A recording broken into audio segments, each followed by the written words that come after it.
2 நாளைக்கு முன்பு தமிழ்நாட்டுல 208 பள்ளிக்கூடங்கள் அரசு பள்ளிக்கூடங்களை மூடி இருக்கிறாங்க திமுக ஆட்சி. ஒரு பள்ளிக்கூடத்தை உருவாக்குவது எவ்வளவு பெரிய விஷயம். அரசு பள்ளிக்கூடம் அது உருவாக்குவது எவ்வளவு பெரிய விஷயம். அந்த காலத்துல கர்ம வீரர் காமராஜ் அவர்கள் தான் இவ்வளவு பள்ளிக்கூடத்தை திறந்துட்டாங்க. இவங்க என்ன பண்றாங்க, அந்த பள்ளிக்கூடத்தை மூடிட்டு இருக்கு. எவ்வளவு பெரிய ஒரு துரோகம், மக்களுக்கு எவ்வளவு பெரிய துரோகம். தமிழ்நாட்டில் 38 மாவட்டம் இருக்கிறது. அந்த 35 மாவட்டத்துல 208 பள்ளிக்கூடங்களை மூடி இருக்கிறாங்க. காரணம் கேட்டா என்ன சொல்றாங்க, கிராமத்துல பிறப்பு விகிதம் குறைஞ்சிச்சா.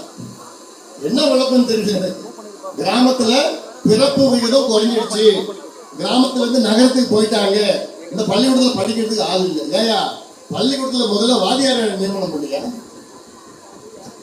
ஏன் சொல்றேன் தெரியுமா, தமிழ்நாட்டுல கிட்டத்தட்ட 1,66,000 வகுப்புகள் இருக்கிறது அரசு பள்ளிக்கூடத்துல. அதுல வெறும் 66,000 ஆசிரியர்கள் தான் இருக்கின்றார்கள். 1,00,000 ஆசிரியர்கள் பற்றாக்குறை பள்ளிக்கூடத்துல, 1,00,000 ஆசிரியர்கள். பிறகு எங்க போய் இந்த பிள்ளைங்க போய் படிப்பாங்க? இதெல்லாம் நிறைய செய்திகள் இருக்கு.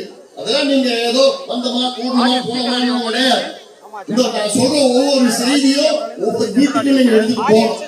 ஏன்னா சாதாரண துரோகம் கிடையாது திமுக செய்யறது. மிகப்பெரிய துரோகம், மிகப்பெரிய துரோகம். நான் மீண்டும் சொல்றேன், தாய்மார்கள், பெற்றோர்கள், நீங்க ஒரே ஒரு ஓட்டு கூட திமுக போடக்கூடாது. வருத்தேர்தல் இந்த முடிவில் எடுங்க.